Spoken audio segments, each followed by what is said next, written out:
Hello बच्चों, मैं स्मिता बिजलवान आपकी केमिस्ट्री टीचर स्वागत करती हूँ आपका आईसीटी वर्चुअल क्लासरूम में। और आज हम पढ़ने जा रहे हैं क्लास 12 केमिस्ट्री का chapter alcohol, phenol and ethers. और आज हम करेंगे उसके क्वेश्चन आंसर्स। चलिए, तो क्वेश्चन आंसर्स हम अपने प्रीवियस लेक्चर्स में स्टार्ट कर चुके थे। आज हम कुछ और क्वेश्चन आंसर्स को देखेंगे जो कि क्या है, एग्जाम पॉइंट ऑफ व्यू से इंपॉर्टेंट है और हमारे जो एनसीईआरटी के क्वेश्चन है। ठीक है, चलिए, तो लास्टली हम कर रहे थे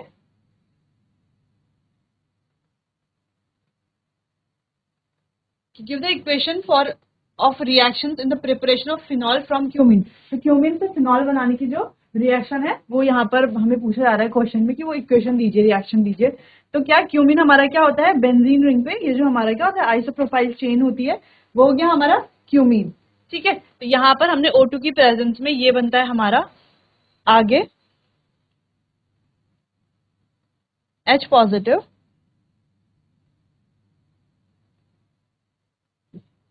यहाँ पर बनेगा हमारा फिनॉल प्लस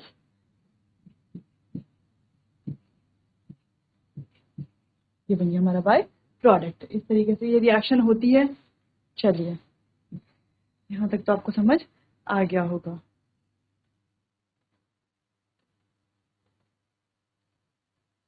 चलिए, तो यहाँ पर बनता क्या है, ये हमारा एसीटोन है और यहाँ पर ये तो हमारा क्या है, फिनॉल है।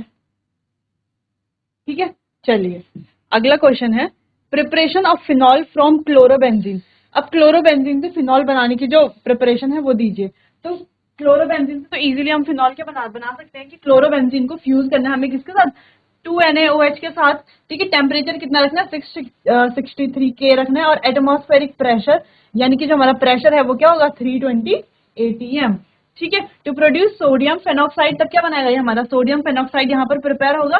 सोडियम फेनॉक्साइड का एसिडिफिकेशन करेंगे यानी कि HCl के साथ रिएक्शन करके हमारा बनेगा फिनॉल। ये क्या है, एक इंपॉर्टेंट रिएक्शन है और क्या है, इजी रिएक्शन है। ठीक है, क्लोरोबेंजीन से फिनॉल बनाने की रिएक्शन, NaOH के साथ हमारा सोडियम फेनॉक्साइड बनाएगा। उसके बाद हम इसमें क्या डालेंगे, एसिडिफिकेशन करेंगे यानी कि HCl डाल करके हमारा क्या बन जाएगा, फिनॉल बन जाएगा। ठीक है, तो आप इसको नोट कीजिए। तो जो क्वेश्चन हम कर रहे हैं तो वो क्वेश्चन आप साथ में नोट भी कीजिए, वो रिएक्शन आप साथ में नोट भी करते रहिए। ठीक है, चलिए,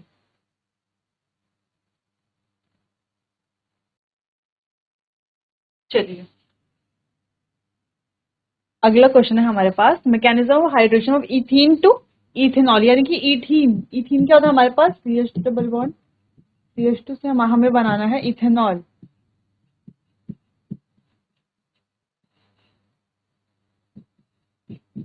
ये हमें बनाना है, ये हम कैसे बनाएंगे, चलो देखो। पहले इथीन के साथ क्या किया हमने, जो हमारा, अच्छा, यहाँ पर हम डाइल्यूट H2SO4 भी ले सकते हैं, डाइल्यूट H2SO4 भी हम ले सकते हैं, या हम H2O ले सकते हैं एसिडिक मीडियम में यानी कि H3O पॉजिटिव जिसे बोला जा रहा है। ठीक है, तो वो हमने लेकर के क्या क्या बनी रिएक्शन, चलो देखो। सबसे पहले इथीन यहाँ पर अटैक करेगा ऑक्सीजन के साथ, क्या बनेगा हमारा, कार्बोकैटायन फॉर्मेशन होगा। क्या बनेगा, कार्बोकैटायन फॉर्म होगा। ये रिएक्शन कैसे हुआ देखो,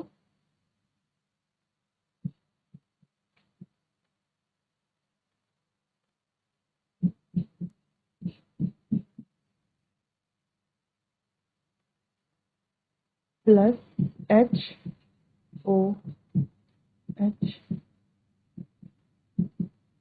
ठीक है, ये आएगा यहाँ पर, ठीक है यहाँ पर। तो इस तरीके से हमारा फॉर्म होगा कार्बोकैटायन। अब कार्बोकैटायन कहाँ पर लगे, यानी कि H जो है हमारा, या तो हमारा हाइड्रोजन यहाँ पर लग करके कार्बोकैटायन यहाँ पर बनेगा, या तो हाइड्रोजन यहाँ पर लग के कार्बोकैटायन यहाँ पर बनेगा। अब देखो, ये क्या है हमारा, सिमेट्रिकल है ना, तो दोनों मतलब सेम है ना, लेकिन क्या है हमारी सिमेट्रिकल है।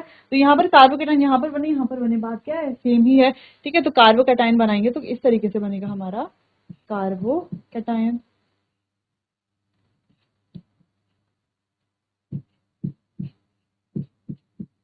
यहाँ पर बन गया हमारा कार्बोकेटायन। अगेन इसको H2O के साथ रिएक्शन कराएंगे, फिर H2O के साथ जब ये रिएक्शन करेगा,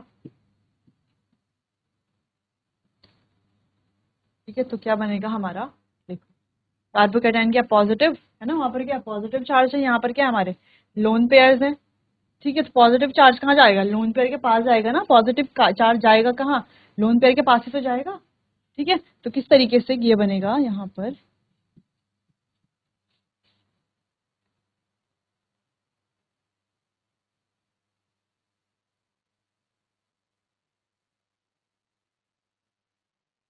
इस तरीके से यहाँ पर ये बनेगा हमारे पास। ठीक है, चलो ये जो हमने बनाया, ठीक है, इस तरीके से ये बनेगा। अब क्या होगा, अब इसमें अगेन हम प्रोटोनेशन करके डी प्रोटोन, अब यहाँ पर तो हमारा क्या हो गया, carbo nucleophile attack of water on carbocation, यानी कि वाटर का अटैक कहाँ हो गया, कार्बोकैटायन पे हो गया। ये वाली स्पेशी हमारी बन गई। अब इसके बाद क्या होगा, जब हमारा ये वाली स्पेशी बन गई तो क्या होता है, ऑक्सीजन में प्लस चार्ज, यानी कि बहुत ही ज्यादा क्या होता है, अनस्टेबल होता है। तो ये वाटर तो यहाँ से बाहर निकलेगा, देखो कैसे निकलेगा।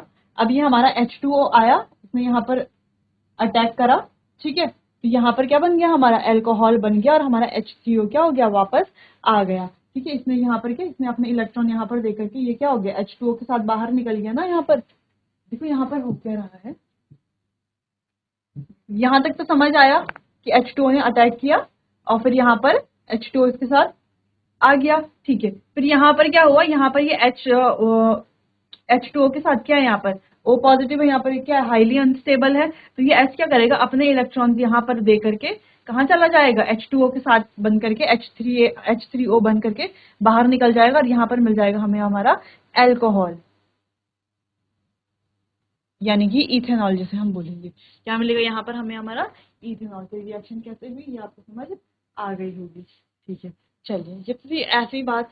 ठीक है, अगर हम कहें कि हमारे पास है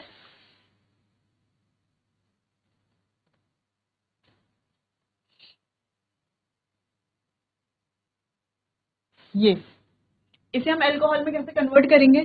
ठीक है, हमने क्या, हमने लिया यहाँ पर डाइल्यूट H2SO4। क्या लिया, डाइल्यूट H2SO4। H2SO4 से क्या निकला हमारे पास, H पॉजिटिव। क्या निकला, H पॉजिटिव निकला ना। H पॉजिटिव करेगा यहाँ पर अटैक, ठीक है, H पॉजिटिव करेगा यहाँ पर अटैक। अब देखो, या तो कार्बोकैटाइन यहाँ पर बनेगा, H जाकर के यहाँ पर लगेगा और कार्बोकैटाइन यहाँ पर बनेगा, या तो H जाकर के यहाँ पर लगेगा और कार्बोकैटाइन यहाँ पर बनेगा। देखो दोनों ही केसेस हम देख लेते हैं किस तरीके से कार्बोकैटाइन बनेगा। या तो हमारा H आकर के लगा यहाँ पर, ठीक है, सिंगल बॉन्ड CH2, यहाँ पर बन गया हमारा कार्बोकैटाइन, या तो हमारा यहाँ पर हो गया कार्बोकैटायन। अच्छा, या तो ये हो गया, दो हमारे पास कार्बोकैटायन बनने की संभावना है। तो कौन सा वाला कार्बोकैटायन ज्यादा स्टेबल होगा, ये वाला या ये वाला। देखो ये क्या है, ये हमारा 1 डिग्री कार्बोकैटायन और ये क्या है, हमारा 2 डिग्री कार्बोकैटायन है। तो 2 डिग्री कार्बोकैटायन क्या होगा, ज्यादा स्टेबल होगा, बिल्कुल ज्यादा स्टेबल होगा। यहाँ पर आएगा हमारा H2O, ठीक है। अब H2O एसिडिक मीडियम में, अब H2O यहाँ पर आ गया तो H2O क्या करेगा,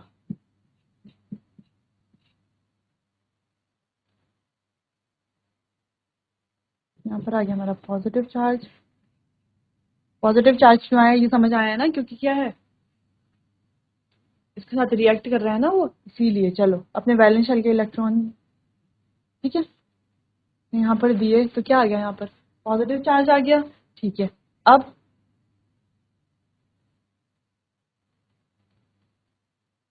अब हमारा जो HSO4 नेगेटिव था, HSO4 नेगेटिव था, वो आएगा यहाँ से। क्या होगा, ये हाइड्रोजन अपने इलेक्ट्रॉन दे करके HSO4 नेगेटिव के साथ माइनस H2SO4 बन करके यहाँ पर क्या बच जाएगा हमारे पास, RCH3OH। ठीक है, क्या बन गया हमारा, एल्कोहल। क्या बन गया, एल्कोहल। ठीक है, तो अगर इथीन की बात आ रही है ना, सिमेट्रिकल एल्कीन, इथीन की बात आ रही है तब तो हम वो करेंगे, लेकिन यहाँ पर हमें पता होना चाहिए कि मैकेनिज्म क्या फॉलो हुआ है। यहाँ पर इस तरीके से अगर आपको नहीं समझ आता तो आप इस तरीके से भी कर सकते हैं। इसको आप स्टेप वाइज लिखेंगे कि पहले स्टेप में क्या हुआ, कार्बोकैटायन बना, दूसरे स्टेप में क्या हुआ, वाटर ने अटैक किया, तीसरे स्टेप में क्या होगा, जो हमारा HSO4 है वो वापस से HSO4 बन गया। ठीक है, इतना आपको पता होना चाहिए। चलिए, चलो एक बात और, यानी कि OH में जो H है वो कौन सा H है, वो जो वाटर का H है। ठीक है, OH का जो H है वो कहाँ से आया है, वाटर से आया है। लेकिन जो यहाँ पर जो H है, यहाँ पर जो H है वो कहाँ से आया, वो HSO H2SO4 से आया है। ठीक है, वो एसिडिक। वो H2SO4 से आया है, ये हमारा OH कहाँ से आया है, ये जो H है वो कहाँ से आया है, वाटर से आया है। ठीक है, तो इतना आपको ध्यान में रखना है, तो ये भी आप नोट कर सकते हैं इस क्वेश्चन के साथ। ठीक है, तो ये क्वेश्चन आ सकता है, तो आपका इस तरीके का भी क्वेश्चन एग्जाम में पूछा जा सकता है, तो आपको मैकेनिज्म पता होना चाहिए। अगर आपको मैकेनिज्म पता है तो आप ये क्या, अगर आपको कोई भी तरीके की एल्कीन दी जाए तो आप उससे अल्कोहल कन्वर्ट कर सकते हो। चलिए,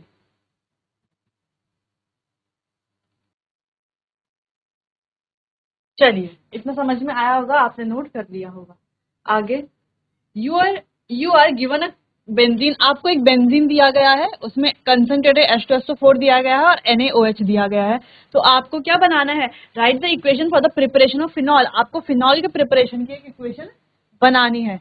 चलिए, तो बेंजीन दिया गया है, बेंजीन में जो हम कंसंट्रेटेड H2SO4 डालते हैं तो क्या होता है, सल्फोनेशन होगा, यानी कि हमारा बेंजीन SO3H यहाँ पर आ जाएगा बेंजीन के साथ, यानी कि बेंजीन सल्फ्यूरिक एसिड बन जाएगा। ये पहला स्टेप तो सबको पता है, ये सबको आता है। ठीक है, दूसरा, फिर जो हमारा बेंजीन सल्फोनिक एसिड है उसमें हम NaOH डालेंगे तो सोडियम फेनॉक्साइड बन जाएगा। ठीक है, ये भी हमको पता है क्या बनता है, सोडियम फेनॉक्साइड। उसमें हम अगेन H2SO4 डालते हैं तो हमारा फिनॉल प्रिपरेशन हो जाता है। ठीक है, तो ये भी फिनॉल को बनाने के लिए क्या है, एक इजी मेथड है, आप इसको नोट कर सकते हैं। चलिए,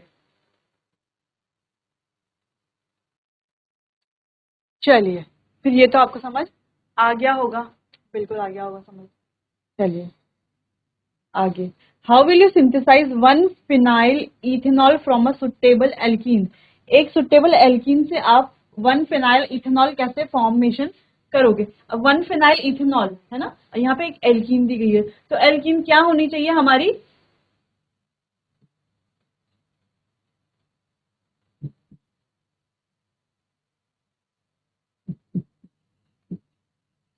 इस तरीके की हमारी एल्कीन होगी।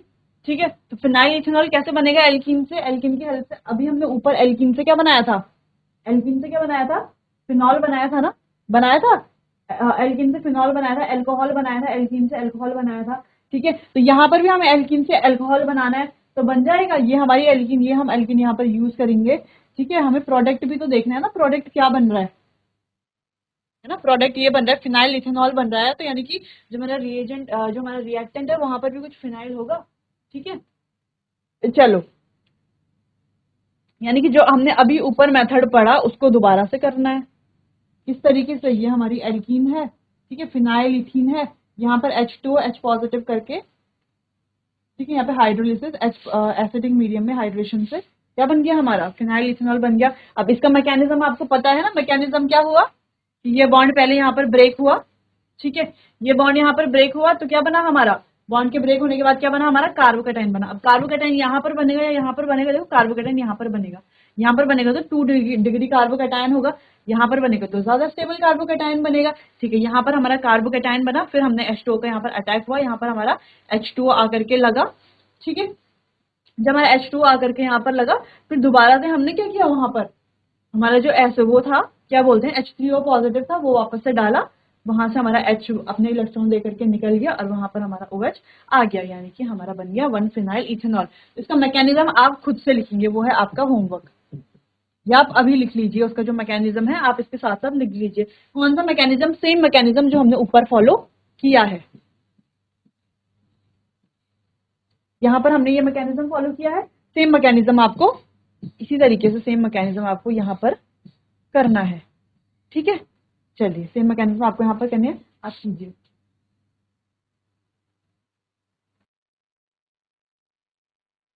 चलिए, अगला क्या था हमारा, अगला है cyclohexyl methanol using an alkyl halide by an SN2 reaction.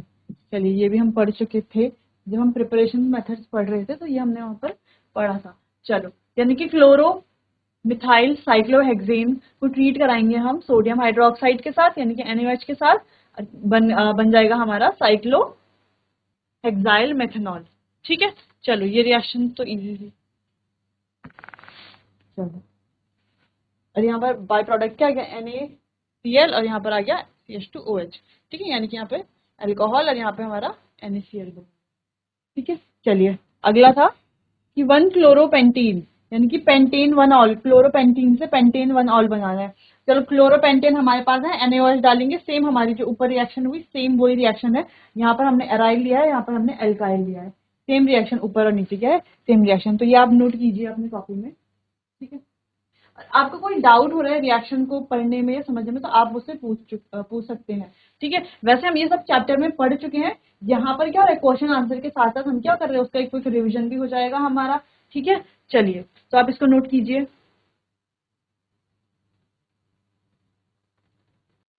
चलिए अगला क्वेश्चन करते हैं। अगला question, give two reason that show that acidic nature of phenol, compare acidity of phenol with that of ethanol. तो एसिडिटी कंपेयर करनी है phenol की ethanol के साथ। देखो एक रिएक्शन तो ये है कि एसिडिक नेचर क्या होता है फिनॉल का। देखो, phenol react with sodium to give sodium phenoxide. Phenol अगर सोडियम के साथ रिएक्ट करेगा तो हमारा सोडियम फेनॉक्साइड हमें मिलेगा, ठीक है। तो इस तरीके से हम सोडियम का क्या पता चल रहा है, हमें एसिडिक नेचर पता चल रहा है। दूसरा कि जब जो हमारा फिनॉल है वो रिएक्ट करेगा सोडियम हाइड्रोक्साइड के साथ, तो क्या देगा, सोडियम फेनॉक्साइड देगा and water as by product, ठीक है। वाटर बाई प्रोडक्ट देगा। चलो, क्या देगा, सोडियम फेनॉक्साइड देगा और वाटर क्या देगा, बाई प्रोडक्ट देगा। तो जो फिनॉल की जो एसिडिटी है वो इथेनॉल की एसिडिटी से ज्यादा क्यों है। देखो फिनॉल तो हमारा ये है,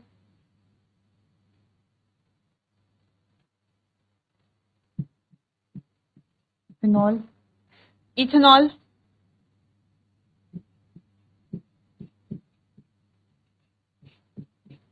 ठीक है, ये है इथेनॉल,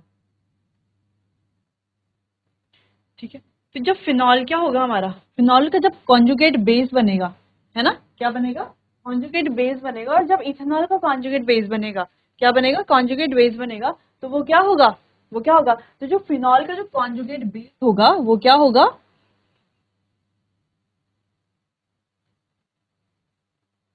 वो इथेनॉल के कॉन्जुगेट बेस से ज्यादा स्टेबल होगा। क्यों होगा ज्यादा स्टेबल, क्योंकि फिनॉल के कॉन्जुगेट बेस में क्या होगा, उसमें होगा रेजोनेंस, रेजोनेंस की वजह से वो क्या होगा, स्टेबल होगा ज्यादा। जबकि यहाँ पर तो कोई, जब इसका क्या बनेगा, कॉन्जुगेट बेस बनेगा, तो वो तो स्टेबल होगा ही नहीं, है ना। वो क्यों इतना स्टेबल नहीं होगा ना जितना फिनॉल का स्टेबल होगा, ठीक है। क्योंकि यहाँ पर तो रेजोनेंस हो रहा है, यहाँ पर तो कोई रेजोनेंस होगी ही नहीं, तो यहाँ पर रेजोनेंस होती है जिस वजह से वो क्या है, स्टेबल है। इस वजह से फिनॉल जो है हमारा वो क्या है, ज्यादा एसिडिक है इथेनॉल से, ठीक है। समझ आया, यानी कि जो हमारा एसिडिटी का ऑर्डर है वो क्या है, फिनॉल ज्यादा एसिडिक है किससे, इथेनॉल से, ठीक है। समझ में आया क्यों है।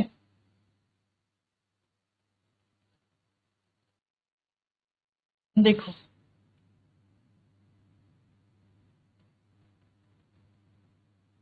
इसका जो कॉन्जुगेट बेस बनेगा, ये देखो यहाँ पर क्या है, ये नेगेटिव चार्ज कहाँ जाएगा, यहाँ रेजोनेंस। क्या बनेंगे इसके, रेजोनेटिंग स्ट्रक्चर बनेंगे, ठीक है। कैसे बनेगा,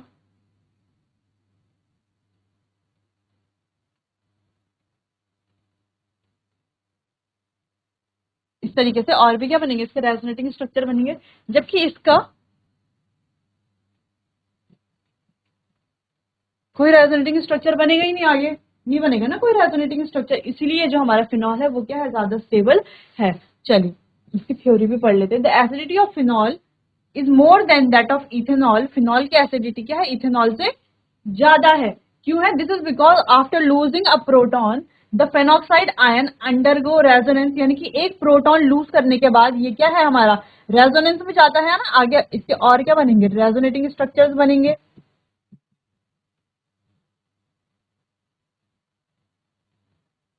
ये जाएगा यहाँ पर, ये इलेक्ट्रॉन यहाँ पर आ गया, नेगेटिव चार्ज, ये रहा, ये रहा। और हमारा रेजोनेटिंग स्ट्रक्चर्स बनेंगे इसके, जैसे ये जाएगा यहाँ पर और ये जाएगा यहाँ पर, यानी कि यहाँ पर आ जाएगा हमारा नेगेटिव,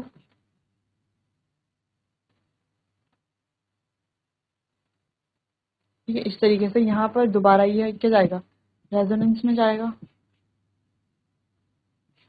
यहाँ पर ये इलेक्ट्रॉन जाएगा यहाँ पर और ये जाएगा यहाँ, तरीके से। तो यहाँ पर क्या हो रहा है, बहुत सारा रेजोनेटिंग स्ट्रक्चर, फिर से ये कंटिन्यू होता रहेगा। ये वाले इलेक्ट्रॉन यहाँ पर, फिर से ये वाले इलेक्ट्रॉन यहाँ पर और ये वाले इलेक्ट्रॉन यहाँ पर, ठीक है। फिर से सेम क्या हो रहा है हमारा, ये वाले उठकर यहाँ पर जा सकते हैं, ठीक है। ये वाले उठकर यहाँ पर आ गए, ठीक है। तो फिर से क्या हो रहा है, हमारे रेजोनेटिंग स्ट्रक्चर्स क्या हो रहे हैं, बनते जा रहे हैं ना। रेजोनेटिंग स्ट्रक्चर्स क्या हो रहे हैं, बनते जा रहे हैं। इसीलिए क्या होता है कि ये इलेक्ट्रॉन लूज करने के बाद रेजोनेंस में जाता है और स्टेबलाइज होता रहता है, whereas ethoxide ion does not. जबकि जो हमारे एथॉक्साइड आयन है, यानी कि ये हो गया हमारा एथॉक्साइड, है ना, ये हमारा फेनॉक्साइड है, ये क्या है एथॉक्साइड। तो एथॉक्साइड आयन क्या होता है, कोई कॉन्जुगेशन भी नहीं जाते, है ना, कोई स्टेबल होने के लिए कुछ है ही नहीं वहां पर, है ना, तो किसी तरह का स्टेबलाइजेशन होगा नहीं। इसीलिए जो हमारे फिनॉल्स हैं वो ज्यादा एसिडिक होते हैं, किसके कंपैरिजन में, इथेनॉल के कंपैरिजन में। तो आप ये लिख सकते हैं और साथ में आपके जो ये रेजोनेटिंग स्ट्रक्चर्स है ये भी आपको बना लेने हैं, ठीक है। हाँ, यहाँ पर जिस तरीके से ये रेजोनेटिंग स्ट्रक्चर्स बने हैं, ठीक है। चलिए आप कीजिए, इसको नोट कीजिए तब तक। चलिए अगले क्वेश्चन पे चलते हैं। अगला, explain why orthonitrophenol is more acidic than orthomethoxyphenol. यानी कि ऑर्थोनाइट्रोफिनॉल ये रहा, मेथॉक्सीफिनॉल से ज्यादा एसिडिक क्यों है, क्यों है ज्यादा एसिडिक। देखो एक तो हमें पता है कि यहाँ पर क्या है NO2 लगा, यानी कि NO2 क्या हमारा इलेक्ट्रॉन विड्रॉइंग ग्रुप है, ठीक है। तो यहाँ से जो इलेक्ट्रॉन आ रहे होंगे ये क्या है OH है, तो इसके बाद क्या लोन पेयर है, लोन पेयर कहाँ आएंगे, रेजोनेंस में आएंगे। तो ये क्या करेगा, उसको स्टेबल करेगा, करेगा स्टेबल, इलेक्ट्रॉन विड्रॉइंग ग्रुप है क्योंकि। अच्छा ये क्या है हमारा OCH3, ये तो हमारा इलेक्ट्रॉन रिलीजिंग ग्रुप है ना, ये क्या करेगा, O है ना, इसके पास भी क्या है इलेक्ट्रॉन्स है इलेक्ट्रॉन्स। डिफरेंस क्या है, विड्रॉइंग ग्रुप क्या करेगा, विड्रॉइंग ग्रुप को क्या होती है, इलेक्ट्रॉन की नीड होती है, ठीक है। तो ये क्या करेगा, यहाँ से इलेक्ट्रॉन जो आ रहे हैं उनको क्या करेगा, अपने पास लेगा और क्या करेगा, रिंग को क्या करेगा, स्टेबलाइज करेगा ना, स्टेबल करेगा। जबकि जो इलेक्ट्रॉन रिलीजिंग ग्रुप है, और यहाँ पर हमारा OH भी है, तो OH तो वैसे भी OH क्या करेगा, रिंग में इलेक्ट्रॉन देता ही है, और यहाँ पर क्या करेगा, ये भी इलेक्ट्रॉन देने लग जाएगा रिंग में, है ना। तो रिंग में क्या हो जाएगा, बहुत ज्यादा इलेक्ट्रॉन होने की संभावना हो जाएगी, है ना। फिर धीरे धीरे क्या होगा, रिंग क्या होगी, स्टेबल नहीं होगी ना, नहीं होगी स्टेबल। इस वजह से क्या है, हमारा जो नाइट्रोफिनॉल है वो ज्यादा एसिडिक है, और किससे, और तो मेथॉक्सीफिनॉल से, ठीक है। चलिए इसकी थ्योरी पढ़ते हैं जो यहाँ पर लिखा है। The nitro group is an electron withdrawing group, ठीक है, जो नाइट्रो ग्रुप है वो इलेक्ट्रॉन विड्रॉइंग ग्रुप है, ये हमें पता है। The presence of this group in the ortho position decreases the electron density on OH bond. इससे क्या होगी, इलेक्ट्रॉन डेंसिटी डिक्रीज होगी, OH बॉन्ड में जो इलेक्ट्रॉन क्या है, डेंसिटी है वो क्या हो जाएगी, decrease. As a result it is easier to lose a proton, तो यहाँ से एक प्रोटॉन लूज करना क्या हो जाएगा, इजी हो जाएगा। जबकि also the orthonitrophenoxide ion formed after the loss of proton is stabilised by resonance, ठीक है। तो अगर यहाँ पे ऑर्थोनाइट्रोफेनॉक्साइड आयन बनेगा, पहले तो यहाँ पे क्या प्रोटॉन लूज करना क्या हो जाएगा, इजी हो जाएगा, यानी कि जो H है इसको लूज करना इजी हो जाएगा। जब ये लूज हो जाएगा तो यहाँ पे फेनॉक्साइड बनेगा, यानी कि ऑर्थो नाइट्रोफेनॉक्साइड आयन बनेगा। तो वो फेनॉक्साइड आयन जो बनेगा उसका जो मतलब प्रोटॉन लूज हुआ होगा वो भी स्टेबलाइज हो जाएगा, कैसे, रेजोनेंस होगा ना यहाँ पर, रेजोनेंस होगा, ठीक है, जो हम ऊपर क्वेश्चन में पढ़ चुके हैं कि रेजोनेंस होगा यहाँ पर, ठीक है। तो यहाँ पर रेजोनेंस की वजह से वो भी क्या हो जाएगा, स्टेबलाइज हो जाएगा। ये तो रही ऑर्थोनाइट्रोफिनॉल की बात। अब ऑर्थोमेथॉक्सीफिनॉल में क्या होगा, देखो, on the other hand methoxy group is an electron releasing group, जबकि जो हमारा मेथॉक्सी ग्रुप है वो क्या है, एक इलेक्ट्रॉन रिलीजिंग ग्रुप है। Thus it increase the electron density in the OH bond and hence, ये क्या करेगी, जो इलेक्ट्रॉन डेंसिटी है वो यहाँ पर क्या कर देगी, इंक्रीज करेगी, ठीक है। यानी कि इलेक्ट्रॉन देगी तो इलेक्ट्रॉन डेंसिटी क्या हो जाएगी, यहाँ पर इंक्रीज हो जाएगी, ठीक है। Hence the proton can not be given out easily, तो इजिली क्या करेगा, ये प्रोटोनेशन नहीं करेगा, यानी कि प्रोटॉन इजिली नहीं देगा। For this reason orthonitrophenol is more acidic than orthomethoxyphenol. इसी रीजन की वजह से जो ऑर्थोनाइट्रोफिनॉल है वो ज्यादा क्या है, एसिडिक है ऑर्थोमेथॉक्सीफिनॉल के मुकाबले, ठीक है। तो ये आप लिखिए, और ये क्या है, one of the important question है कि ऐसा क्यों होता है नाइट्रोफिनॉल में, ऑर्थोनाइट्रोफिनॉल में और ऑर्थोमेथॉक्सीफिनॉल में, ठीक है, दोनों में क्या डिफरेंस है, ठीक है। तो एक हमारा इलेक्ट्रॉन विड्रॉइंग ग्रुप है, एक हमारा इलेक्ट्रॉन रिलीजिंग ग्रुप है। ये इलेक्ट्रॉन में डेंसिटी, ये हमारा इसमें की डेंसिटी क्या करेगा, डिक्रीज करेगा, ये डेंसिटी, इलेक्ट्रॉन डेंसिटी क्या करेगा, इंक्रीज करेगा। अगर ये डिक्रीज कर रहा है तो यानी कि ये क्या है हमारा, स्टेबल करेगा रिंग को, ये इंक्रीज कर रहा है यानी कि अनस्टेबल करेगा रिंग को, ठीक है। चलिए लिखिए इसे।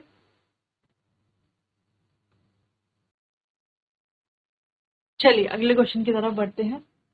तो आपको ये दोनों क्वेश्चन आए समझ में कि ये दोनों क्वेश्चन के आपस में रिलेटेड है, दोनों को मिक्स करके भी कभी एग्जाम में पूछा जा सकता है। तो आपको पता होना चाहिए कि जो एसिडिक नेचर है फिनॉल का वो क्यों है, अब वो इथेनॉल से ज्यादा एसिडिक क्यों है, क्योंकि क्या है वहां पर जो फिनॉक्साइड आयन जो उसका कॉन्जुगेट बेस जो हमारा बनता है, ठीक है। जो हमारा क्या होता है फेनॉक्साइड बनता है वो क्या होता है, ज्यादा स्टेबल होता है, किस वजह से, रेजोनेंस की वजह से। अगला हमारा ये कि ऑर्थो और जो ये ऑर्थो मेथॉक्सी है और नाइट्रोफिनॉल है, इनमें से ज्यादा एसिडिक ये नाइट्रोफिनॉल क्यों होता है, क्योंकि वो क्या इलेक्ट्रॉन विड्रॉइंग ग्रुप है, ये इलेक्ट्रॉन रिलीजिंग ग्रुप है, तो वो इलेक्ट्रॉन क्या करेगा, रिंग में क्या करेगा, इलेक्ट्रॉन डेंसिटी को कम करेगा, ये तो बढ़ाएगा। अब रिंग में जो इलेक्ट्रॉन डेंसिटी बढ़ा रहा है यानी कि वो रिंग को क्या कर रहा है, स्टेबलाइज नहीं कर रहा है, ठीक है। चलिए अगला क्वेश्चन है, how does the OH group attach to the carbon of benzene activate benzene ring activate it towards electrophilic substitution. OH group जो है वो जो कार्बन पे जो अटैच हो रखे है ना, कार्बन रिंग पे OH ग्रुप, तो ये रिंग में इलेक्ट्रोफिलिक सब्स्टिट्यूशन को कैसे एक्टिवेट करता है, ठीक है, कैसे एक्टिवेट करेगा इलेक्ट्रोफिलिक सब्स्टिट्यूशन को। ये क्वेश्चन भी ऊपर के दो क्वेश्चनों से मिलता जुलता है लेकिन इसका आंसर अलग है, ठीक है। ऊपर के दोनों क्वेश्चन जो हमने देखे उनके क्या है, क्वेश्चन तो एक जैसे लग रहे हैं लेकिन दोनों के आंसर क्या है, अलग अलग है। एक में हमारा इलेक्ट्रॉन रिलीजिंग विड्रॉइंग ग्रुप वाला कॉन्सेप्ट है, एक में हमारा फेनॉक्साइड जो कॉन्जुगेट बेस जो हमारे बनते हैं, फेनॉक्साइड आयंस जो बन रहे हैं वो वाला क्वेश्चन है।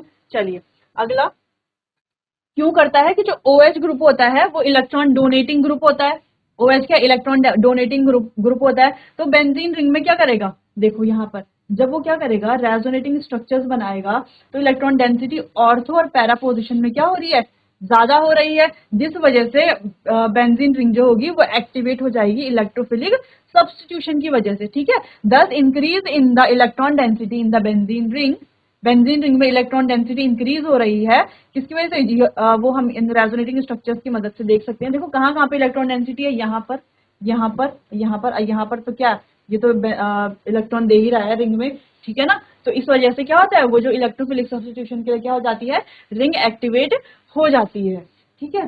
तो चलिए यहाँ तक हम क्वेश्चन आंसर कर चुके हैं, लगभग हमने सारे इंपॉर्टेंट क्वेश्चन कर ही दिए हैं, ठीक है। उसके अलावा कुछ और एक दो क्वेश्चन इंपॉर्टेंट दिए हैं जो आप खुद कर लेंगे, जैसे कि हमारे कोल्बी रिएक्शन, राइमर टीमन रिएक्शन है, विलियमसन सिंथेसिस है, कि ये रिएक्शंस क्या होती हैं, इनका मैकेनिज्म क्या होता है, ठीक है। इसके अलावा कुछ और हमारे कन्वर्जन्स हैं, जैसे बेंजाइल क्लोराइड से हम बेंजाइल अल्कोहल कैसे बनाएंगे, प्रोपीन से प्रोपेन टू ऑल कैसे बनाएंगे, तो ये आप खुद से करेंगे क्योंकि ये हम चैप्टर में पढ़ चुके हैं। यहाँ पर हमने चैप्टर में हमने इससे रिलेटेड सारे मैकेनिज्म भी पढ़ लिए थे और सारे चीजें भी हमने कर ली थी, ये आप खुद से करेंगे। और अगर कोई आपको डिफिकल्टी लगती है या कुछ प्रॉब्लम होती है तो आप आकर के मुझसे पूछ सकते हैं। और ये चैप्टर यहीं पर हमारा खत्म होता है। अब तक के लिए बने रहने के लिए आपका बहुत बहुत धन्यवाद।